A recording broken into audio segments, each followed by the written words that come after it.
A few weeks ago, Apple dropped 3 updated products, and the one that made the biggest impact was actually the smallest one. Hey guys, welcome back. I am Danny, your friendly tech amigo. Thank you guys so much for being here with me. We have reached 500 subscribers. Thank you everybody who has been supportive of this past few years. Actually, I take some time off because I'm busy with other stuff, but I come back. This is something I love to do, and it's just a hobby for me. So thank you very much for all those that have been supporting and that will continue to be supporting. And if you haven't, subscribe. But right off the bat, I'm going to let you know that I'm not jumping from my current M2 Mac Mini to the new M4 Mac Mini, simply because of the power button on the bottom of the Mac. Nah, I'm f***ing with you. I don't remember the last time I turned my current Mac Mini off. All jokes aside, the Mac Mini is a definite game changer, and while I was thinking about making a thoughts video right after this was announced, I waited and saw a few videos of the inside of the Mac, and boy was that interesting. First off, let's start off with the outside, with the ports. Now, we are all wanting more ports, and we've got 5 ports in total in this tiny device. 2 USB-C 3 ports in the front, which is where the power button should have been, along with the headphone jack, and 3 Thunderbolt 4 ports, or 3 Thunderbolt 5 ports if you get the M4 Pro in the back, along with the Ethernet port, the 2.1 HDMI, and the power thing. But question, besides for monitor support, what else can you currently use the Thunderbolt 5 ports in this Mac Mini? Feel free to leave a comment below. Now, one more thing is that there is no more USB-A ports. So if you're like me and you still use USB-A flash drives, you're gonna need a dongle. And I mean, they could have at least just put one USB-A port. I mean, the thing is not as wide, but it's definitely taller than the previous model. They still have room in this tiny device. And I was hoping that they would have added a SD card slot, but we all know how that went.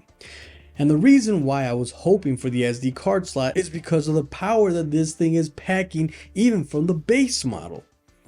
You have the M4, which is much faster and more responsive processor compared to the last M3, let alone the M2 or M1. This year, Apple went bonkers with the hardware, which is why if we could vote for a new Apple CEO, I would vote for John Ternus. The hardware has been the best that Apple has offered since the Apple series was announced 4 years ago with the M1.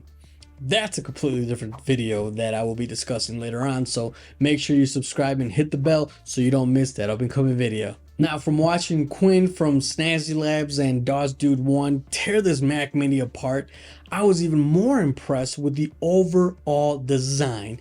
It took Apple 14 years to upgrade the Mac Mini design, and boy did they deliver.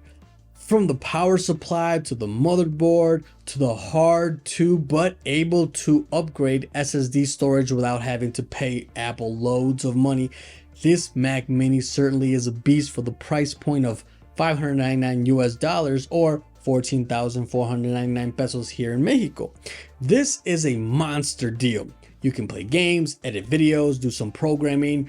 You can basically do it all with the base model. Now, I have talked a lot of good things about this new Mac Mini, so why don't I upgrade? Well, simple. I have the M2 Pro Mac Mini that I purchased about 19 months ago, and I still have not used all of its power. I'm not gaming hardcore, and even if I were to play, the M2 Pro chip would handle most of any game I would throw at it. My videos are basic, and I add a few effects here and there, and the M2 Pro powers through all that.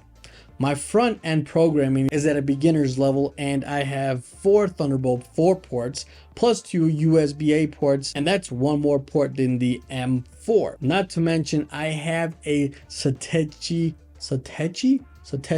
don't know how to pronounce that, let me know in the comments below. I have a Satechi hub that adds 3 more USB-A ports, 1 more USB-C port, SD micro and SD card reader, alongside with 3.5 headphone jacks. Oh yeah, I forgot to mention, the Satechi Hub also fits an M.2 SSD card that can manage up to 2 terabytes of additional storage. Call me what you want, but I still have not gotten my money's worth over this computer.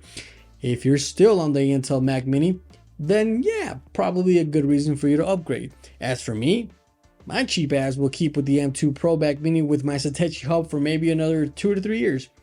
Right now, I'm more worried about getting my son and wife good Christmas gifts, although, now that I think about it, a Mac Mini for my 4-year-old is not a bad idea. Or is it?